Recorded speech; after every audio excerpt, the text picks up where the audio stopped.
Thank you for taking some time for yourself. And I don't know if you want to go into trance now or later. Either way, you can relax. Close your eyes. Deep breath in. And a relaxing breath out.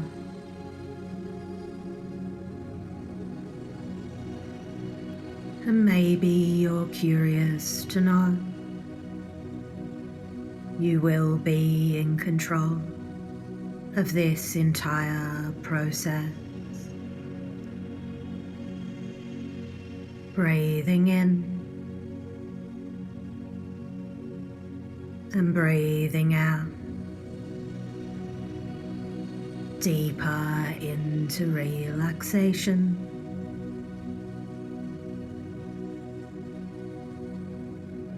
And some clients are aware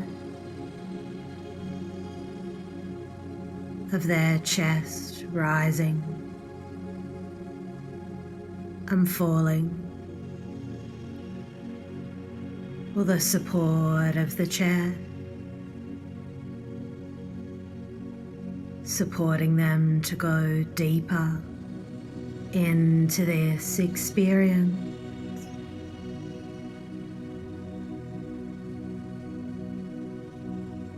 And some clients can visualize, and some can't. Some can feel wonderful feelings.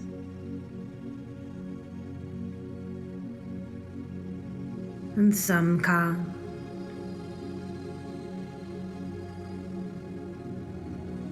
And some can relax. And some can't.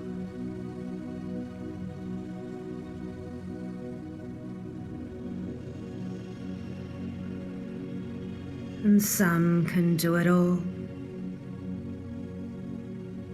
And some can't do any of it. Either way, there's no right or wrong way to experience this experience. And the truth is, we go in and out of trance all the time. When a really boring person starts giving a lecture, we daydream into trance. Or waiting for food to cook on the stove, stirring it round and round into trance. And I really never know what level of experience clients are capable of giving themselves. Deep breath in and a relaxing breath out. And in a moment you're going to create a safe space for yourself.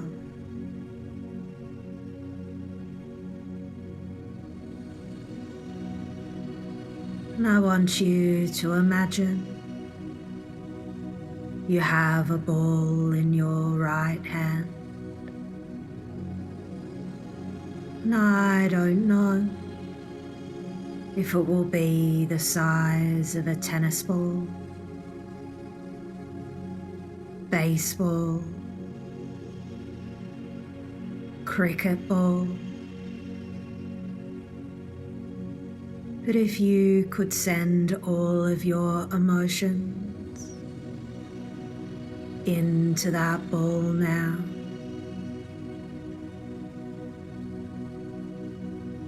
because I really don't know the last time you got to leave all of your demands out there.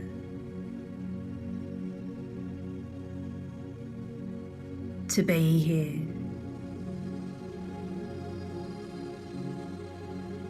This quality time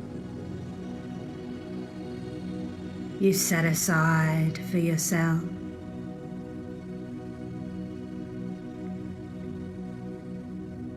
And it says a lot about a person. It takes a special kind of optimism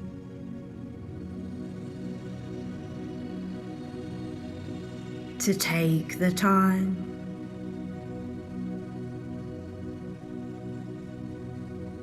for self-care. Thank you for being here. You make the world a better place just by being in it. And you've managed to lower your blood pressure, slow down your breathing,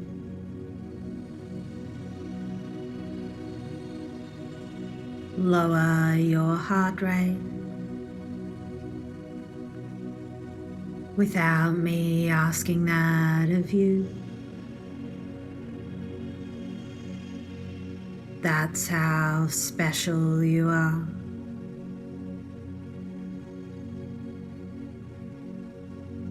And I'm curious if you can begin to focus on your breath.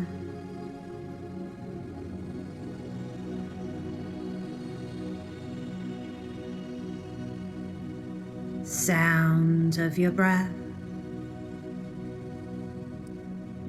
Temperature of your breath.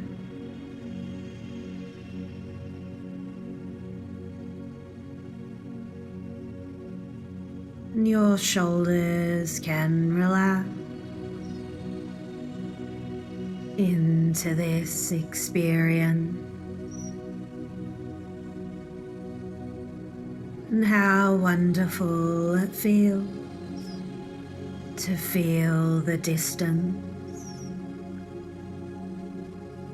between the emotions in the ball of your hand. Little by little, moment by moment, the space of the air, the space of the room, known as existence.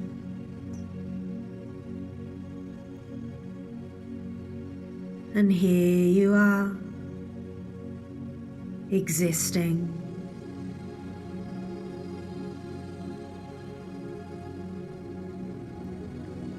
In this pleasant state, known as existence.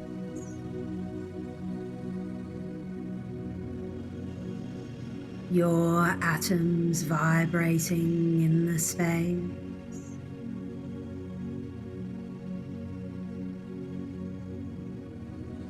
And even if you were to create a vacuum strong enough to suck out all of the matter in the space,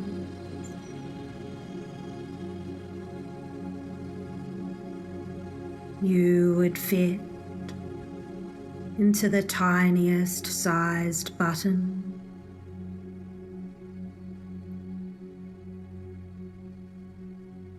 and yet somehow you fill the space. The trillions of atoms that make you you.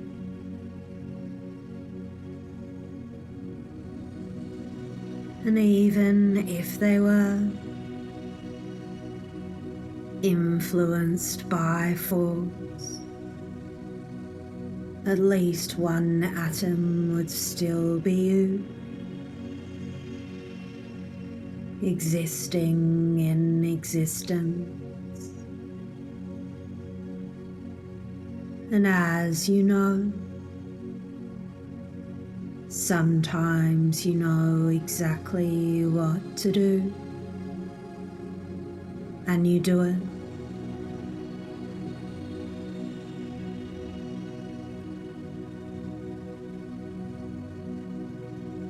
But I don't know if it's a force that can distract you. And you can completely forget what to do. But you and I both know you always get back on track as soon as you relax.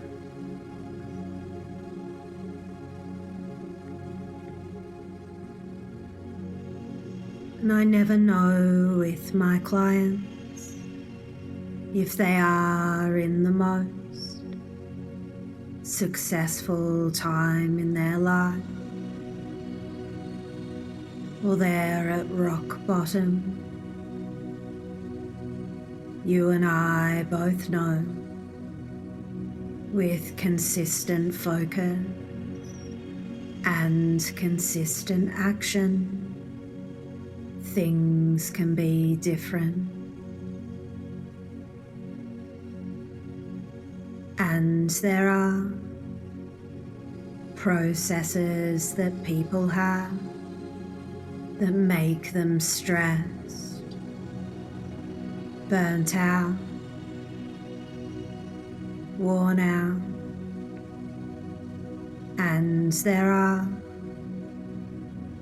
processes that people have that make them feel happy,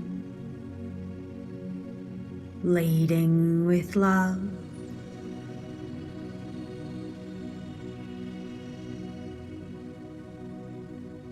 Love from their heart. And there have been so many great leaders of the heart, like Mother Teresa, Princess Diana, leaders of the spirit,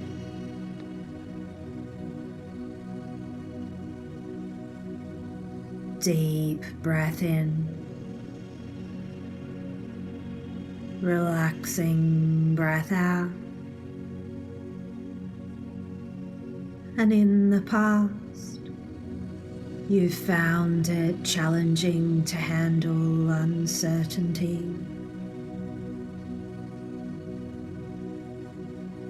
But the good news is, it's got nothing to do with you. There's a process to it.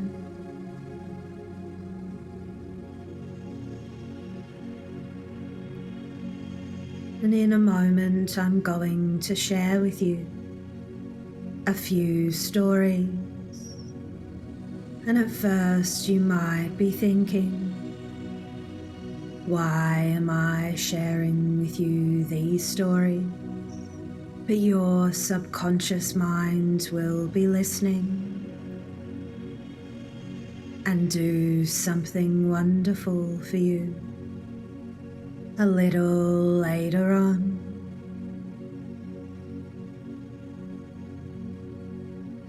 And I wonder if you can remember a time when you first played with a ball.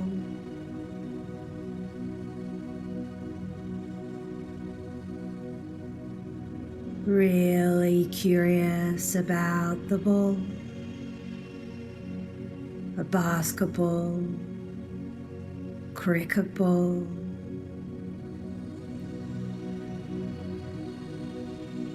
tennis ball,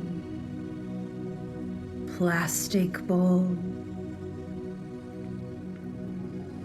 A time before you thought you were good at throwing balls, or you felt you threw like a girl. A time when the idea of watching something roll round, fly through the air,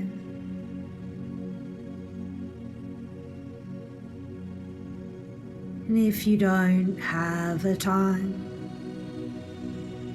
just make one up.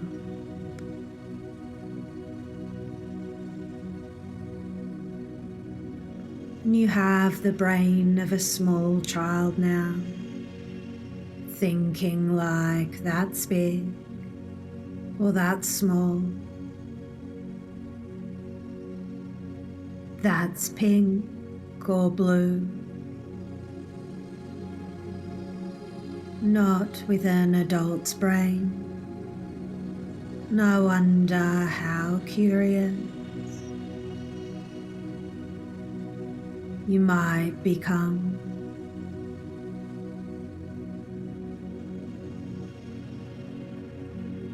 Notice you are not really knowing if the ball will go in that direction, this direction, and you can smile when it surprises you.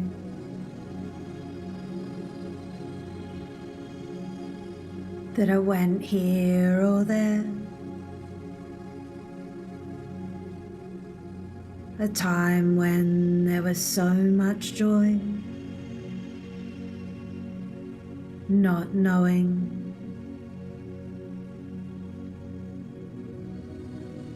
And now I wonder if you can age progress to a time when you learnt how to influence the ball. A ball and a plastic baseball bat, plastic cricket bat, plastic tennis racket.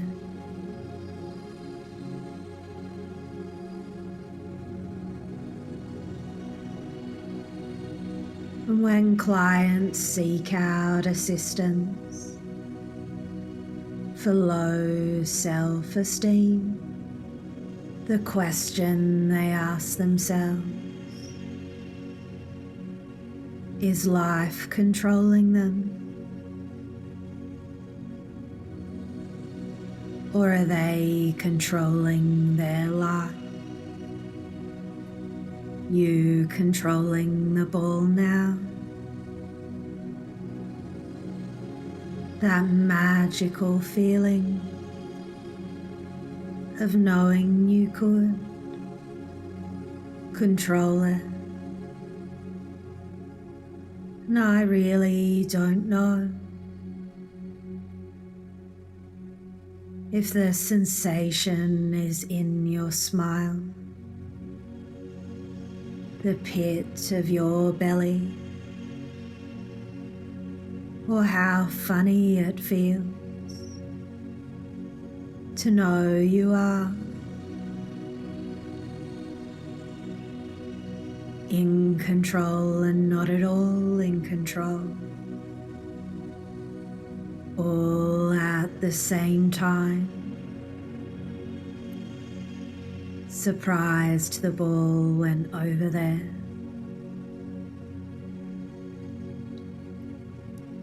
Over here.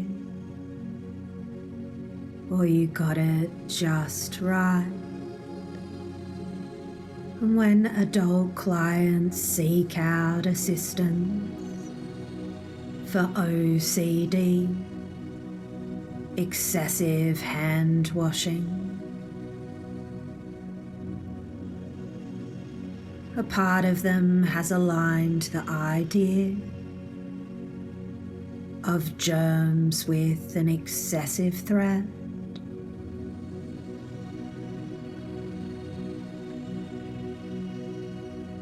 But you and I both know handling uncertainty is a process.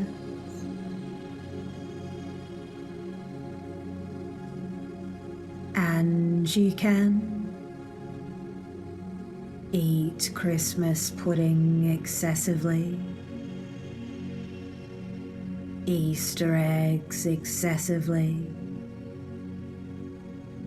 and sometimes you can look back and think, was it too much?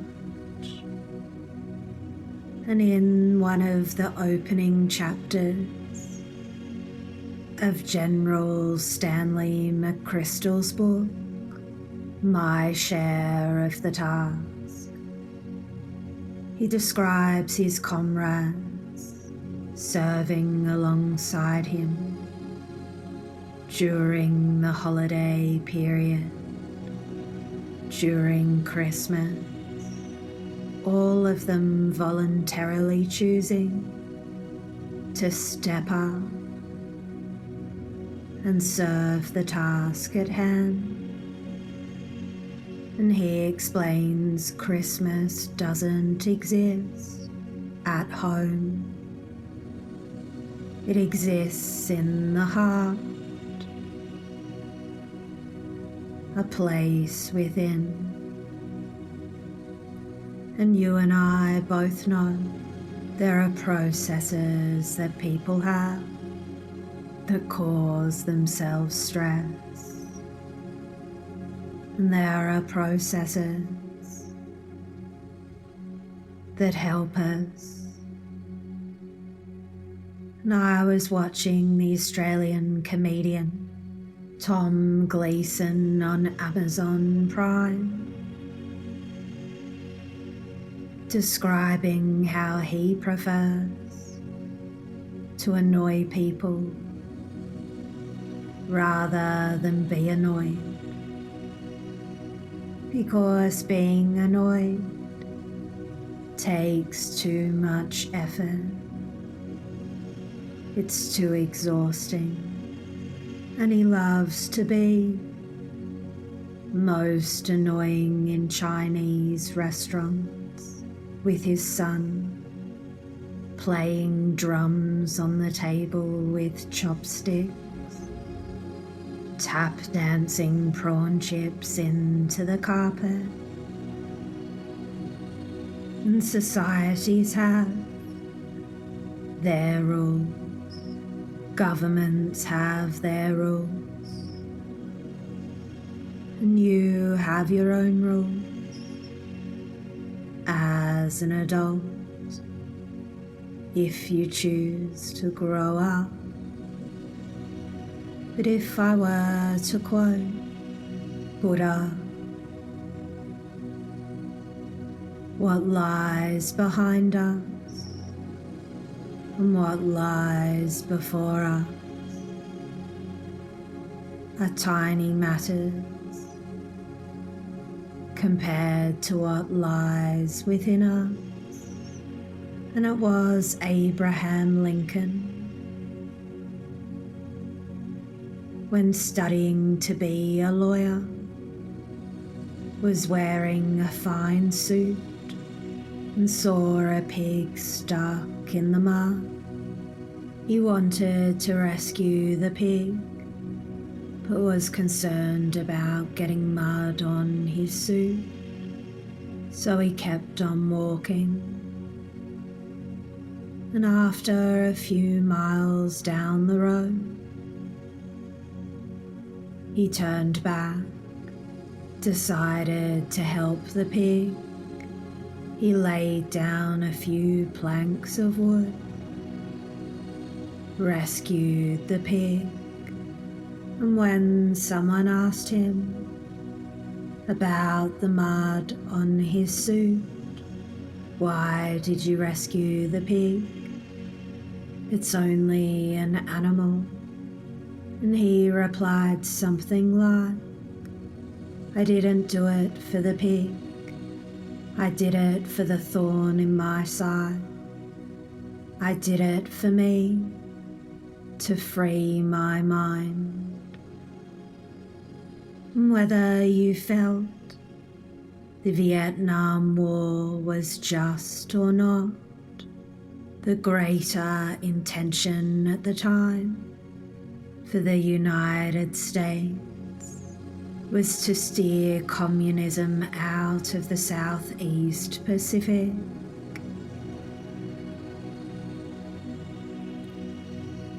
And I'm not sure if you're aware of the religion Buddhism or not, but the communists weren't allowing the Vietnamese or Cambodians practice their religion. And once the United States pulled out of the war, it was unfortunate the communists got a stranglehold on the region.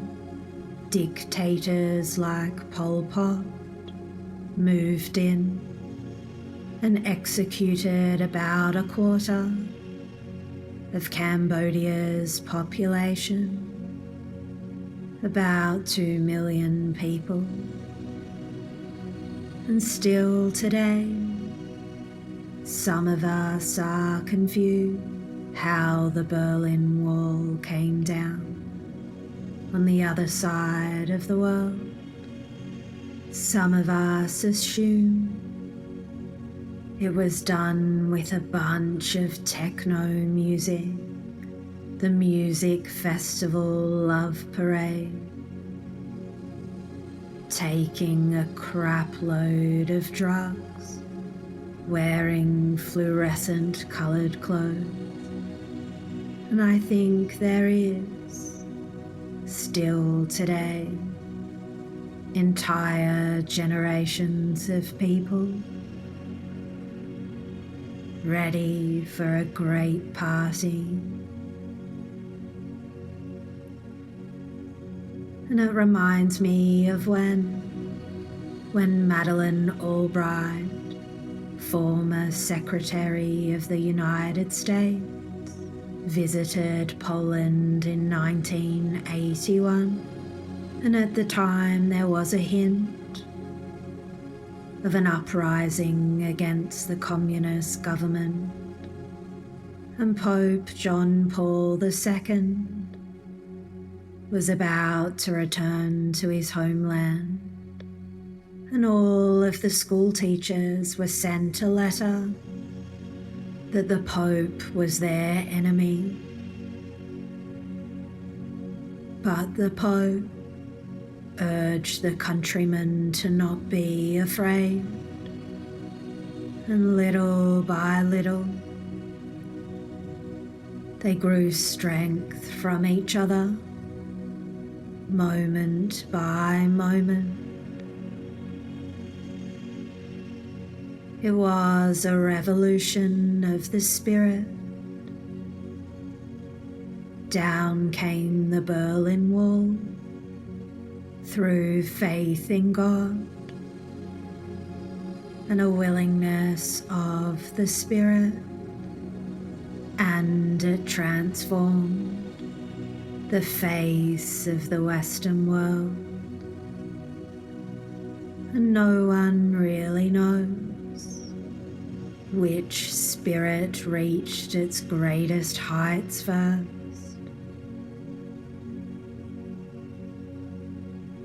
The spirit on the inside of the wall, or the outside of the wall. And And it reminds me of Stephen Brooks from the British hypnosis research, who offers a practitioner diploma in compassionate Ericksonian hypnotherapy. And you can see him explaining the benefits of learning compassion on YouTube. That when clients seek out hypnotherapists, society assumes we can put thoughts in clients' heads, change them in some way. But that puts the client in a weaker position than the therapist. It disempowers the client rather than empowering them. And as therapists, our job is to empower others, make them feel independent rather than dependent. And compassionate hypnotherapy evokes just that, compassion for others, empowering others, evoking a trance state through everyday tasks. It happens within them that they personally have the natural ability to experience trance by themselves. And this opens the possibility that they are also able to resolve their problems by themselves. It lays the foundation for the entire process,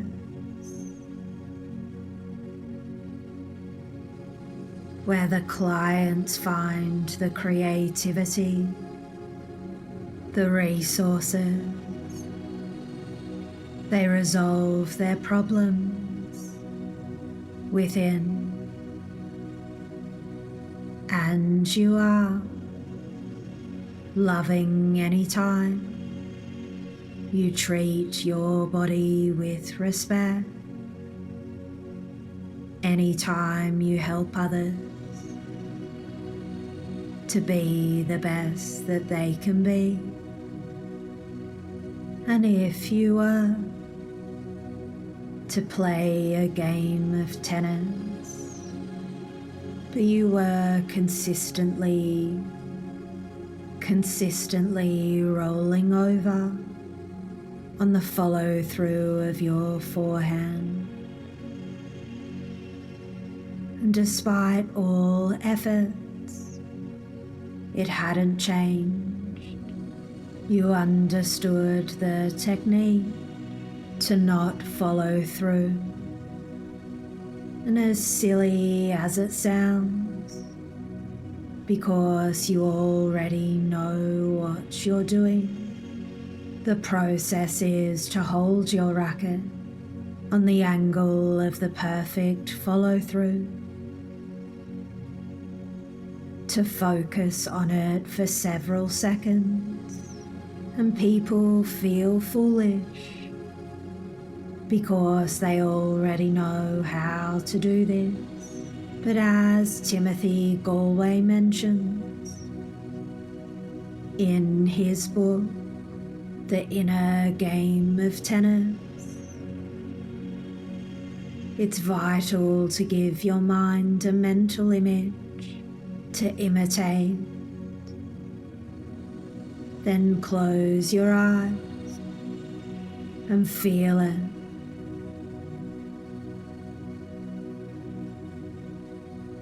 Experience how it feels in a new way.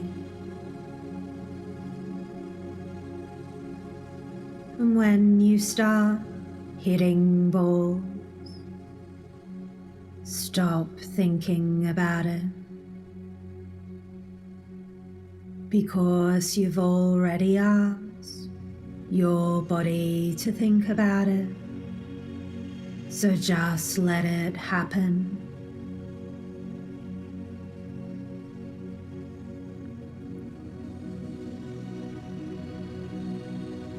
And a moment ago, one side of you had associated handling uncertainty with certainty.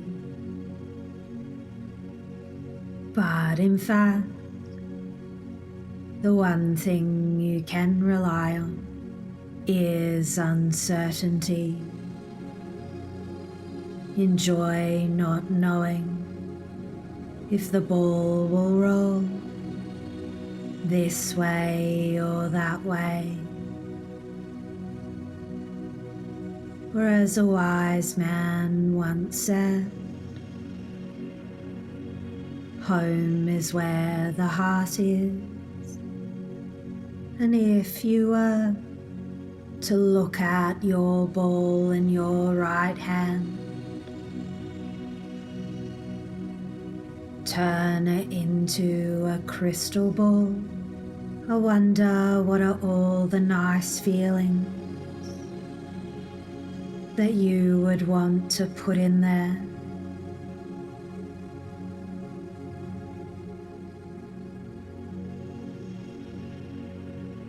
I wonder how you would like to follow through.